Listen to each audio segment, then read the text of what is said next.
At so, what's up mga kuya ko, yung nagbabalik na naman ang inyong lingkod. Mag-short ride tayo kasi maganda ang panahon ngayon at maaraw sa labas. So, isasama ko kayo sa pag-ikot ko dito. Nga pala, makwento ko lang, yung bike ko nung nakaraan, yung orange ay naibenta ko na. Kasi alam naman natin, di laging stable yung income natin, lalo OFW ako dito sa Canada.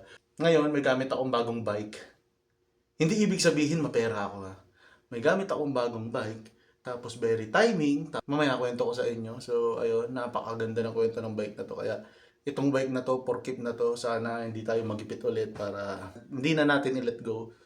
Ayun, mamaya kwentuhan tayo. So ngayon, prepare muna ako para aking outfit. Sayang ang oras kasi baka mamaya mag-cloudy na. Sobrang lamig mag-bike, napakahirap mag-bike pag malamig dito. Kita tayo sa labas, ikot ko kayo at let's go!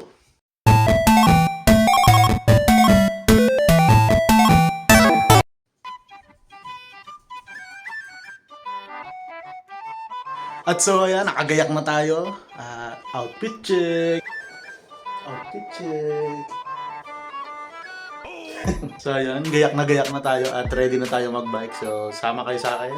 At mamaya kwentuhan tayo ng short story lang para lang hindi lang maboring habang nagsasolo rides. Ang vlog na to ay short story and short vlog and short rides.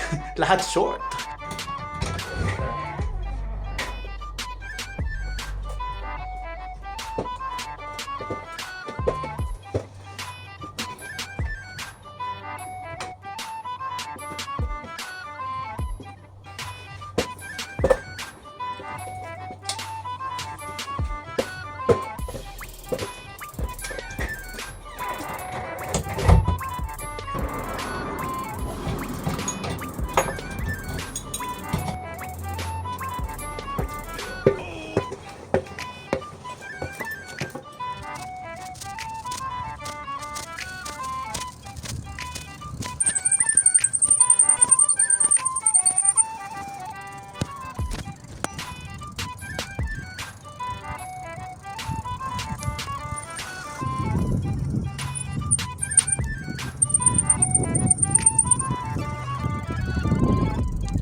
At so sa mga kuya ko no. At so andito tayo sa Sherwood Lake. So ito yung unang lake na dinaanan natin. Ayan.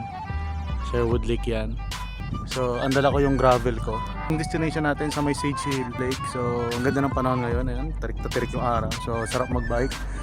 So nag-stop over na ako para makita niyo yung unang lake na dinaanan ko. Kita-kits ulit tayo pag nakarating na ako dun sa pinaka-destination ko sa may Sage Hill Lake. So let's go!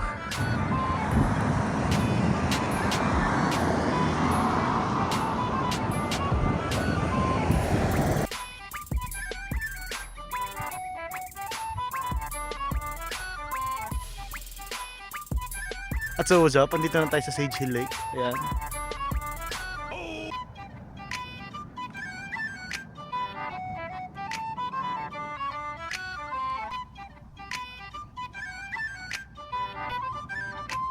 Touchdown na tayo. Tapos maghanap ako ng pwedeng stopover para makapagkwentuhan tayo ng madali na.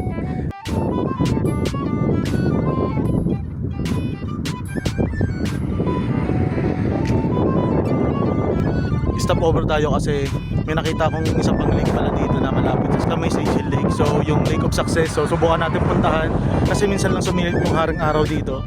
So sulitin na natin.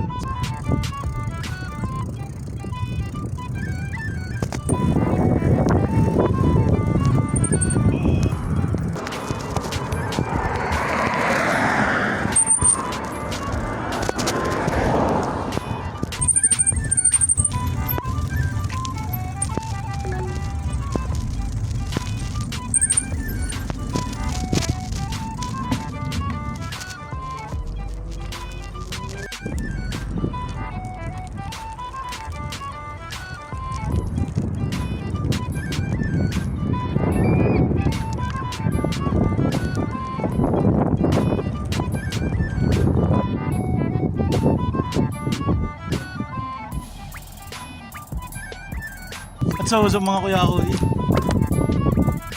at stop over tayo dito sa Lake of Success.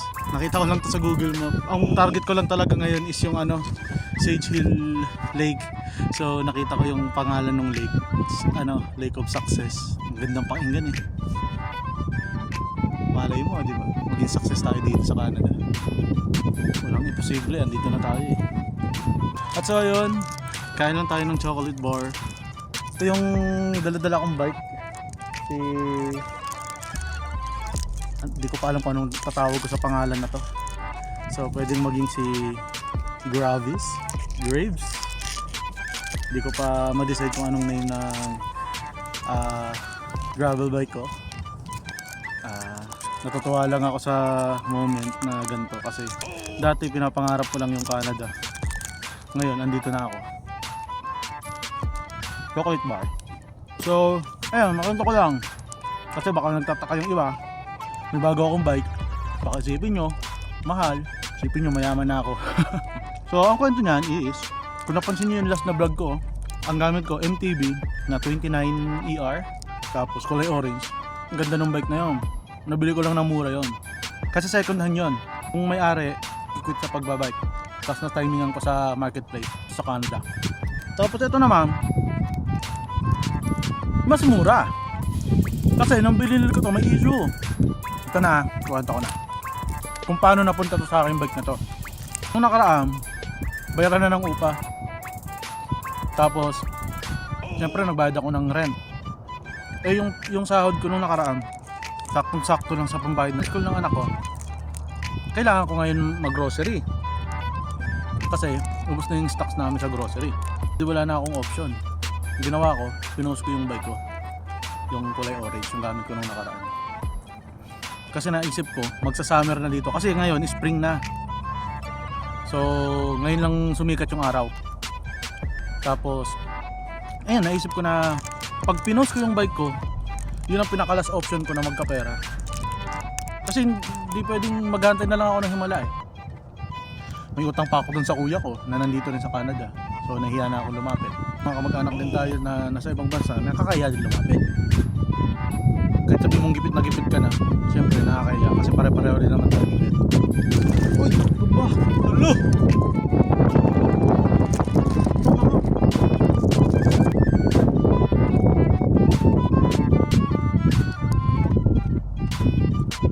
Ang gaan no? Hinangin. Hinangin. Kaya, mabalik tayo sa kwentuhan. Pero syempre, nahiya tayo lumapit kasi para din tayo may problema. Saka, kumbaga, hindi naman tayo priority ng ibang tao. Tayo yung gumagawa ng buhay natin. Tayo yung magsolusyon. Pwede yan, gipit na ako. Wala akong kaibigan dito. Wala akong kapamilya. Una, tapos wala pa akong kilala. Wala akong malapitan. Ang nangyari, naisip ko yung bike ko ibebenta ko. E di pinost ko ngayon. E di lungkot-lungkotan ngayon si kuya ko eh. Kasi iniisip ko, wala na akong bike. Kasi yun lang yung yun lang yung stress reliever ko dito eh. Tapos e di pinost ko ngayon. Ibebenta ko na, nakapost na for sale. Mas ganta lang, mura lang. Kasi mura ko lang din naman siya nabili. Kaya mura ko lang din naman nabenta. Pero syempre, nung nabili ko yun, may konting inayos ako doon. Pero dahil Pilipino tayo, magaling tayo sa buting-ting, hindi tayo masyadong magastos. Ayun, tinubuan ko siya. Jadi yung tubo, yung pagbebenta, naisip ko na, pambabayad ko na sa grocery. Tapos, yung matitira, pagpamasahe ko na sa papasok sa trabaho. Tapos, tanggap ko na sa sarili ko, wala na akong bike. Eh ngayon, pag scroll ko, kasi nagtitingin-tingin ako ng pricing ng mga bike, lumabas ngayon to. Literal na mura. Yung hindi mo maiisip na ganun yung presyo ng bike na yun sa pag brand new. Kasi nakita ko naman yung brand new nito, ang katay. May presyo talaga siya pag brand new. Kasi ang issue nito, bingkong yung RD. As in, wasak talaga yung RD. Tapos yung kadena, bingkong. Yan sabi ko, titignan ko, susubukan ko. Kasi, as in talaga pag nabenta ko yung isa kong bike, kaya ko pambilin to. E di, sabi ko, kaso baka mamaya magastosan ako sa pagpaayos. Kinausap ko yung may-ari, sabi ko, pwede ko bang tignan muna? Kasi, siyempre, Pilipino tayo eh. Sa Pinas kasi, once na biker ka, matipid ka rin. Hindi ka lang bili ng bili. Dapat marunong ka rin mag-ayos ng bike. E di pinuntahan ko ngayon. Pagpunta ko, nakita ko naman kaya kong ayusin. Sabi ko, sige, kunin ko na. Tapos, binenta ko ngayon yung bike. Pagdating sa bahay, kalkal ko kagad. Tapos, naayos. Kaya, ngayon, may gravel bike ako. Sa murang halaga. Nakakatuwa lang kasi, pagkakaiba natin, pagkakaiba ng mga Pilipino sa ibang lahi. Katulad nito, pag binili mo itong dala ko ngayon na gravel, brand new nito, may kakatihan talaga. Tuwang-tuwa ako nung nakakuha ko sa murang halaga. Kasi i-dispose na nung may-ari. Isip-isip ko, kung sa Pilipinas to, aayusin lang to eh. So ayun, yun ang kwento ng bike na yan. Ang ipapangalan na lang natin dyan, sa si Gravity. Gravity? Oo, tama no, Gravity. Kasi babae yung may-ari, tapos benta sa murang halaga para maalis na sa bahay nila. Kasi bibili nga daw sila ng bago. Kasi Gravity. Gravity. So, nakwento ko lang yung kwento ng aking bagong gravel bike. Tapos ito yung una naming rides dito sa Canada. So, yung sa isa kong bike, sana maging goods ka dun sa bago mong may-ari. Sarap gamitin din ng 29ER. Kaso wala eh, nagipit tayo eh. Kailangan talaga natin ibenta. So, ayun nga, pag may nawala, may papalit. Ayun, may pumalit. Mas mura. Tapos, parang mas hiyang sa akin kasi sa Pilipinas, ang gamit kong bike doon is road bike. Road bike gravel, gano'n. Tapos ito yung dumating sa atin ngayon. Maganda. Na-share ko lang kasi baka iniisip nyo mayaman ako dito ah. Mahirap maging OFW. Una sa lahat, akala ng iba, pag OFW ka, mapera ka kasi pag kinonvert yung pera mo sa peso, malaki. Pero pag nandito ka, yung dollar mo, napakababa kasi yung expenses mo sa cost of living dito, equivalent lang ng dollar nila. Kaya medyo mahirap din. Hindi ganun kalaki. Mukha lang malaki pag kinonvert mo na sa peso, pag pinadala mo na sa mga pamilya natin sa Pinas. Shoutout dun sa mga OFW na kapareho ko dito sa ibang bansa na nagtsatsaga. Enjoy lang natin. Minsan nasa taas, minsan nasa baba. Kaya wala, enjoyin lang natin. Ayun, katulad ko, mag-isa lang ako dito, wala akong kakilala. Kasama ko yung mag-ina ko pero ayun, wala akong kaibigan. Kasi nasa focus ko lang magtrabaho, mag-ipon. Kasi madami tayong binabayaran sa Pilipinas. Inuulit ko lang, hindi tayo mayaman ha. Baka akala nyo mayaman ako dito. Isa tayong dito, dukha. Kung may sasakyan nga lang kami dito, makangalakal na ako eh. Kasi mahal dito yung mga ganito. Pag binenta mo sa lakal, na yan, pambili na rin ng gatas yan. Magkano isang gatas dito, yung malaki. Yan yung binibili ko lagi sa anak ko. Tamang kwentuhan lang, tamang chill ride, short story. Being OFW here in Canada. Sana natuwa kayo sa vlog ko ngayon. Naigala ako rin kayo kasi diba sabi ko dati sa vlog ko, kung saan ako pupunta, sasama ko kayo. At ang content ko ay walang content. Kung ano lang nangyayari sa buhay ko, i-update ko kayo. May problema ako. Yan, in-update ko kayo. Tutulungan niyo ba ako?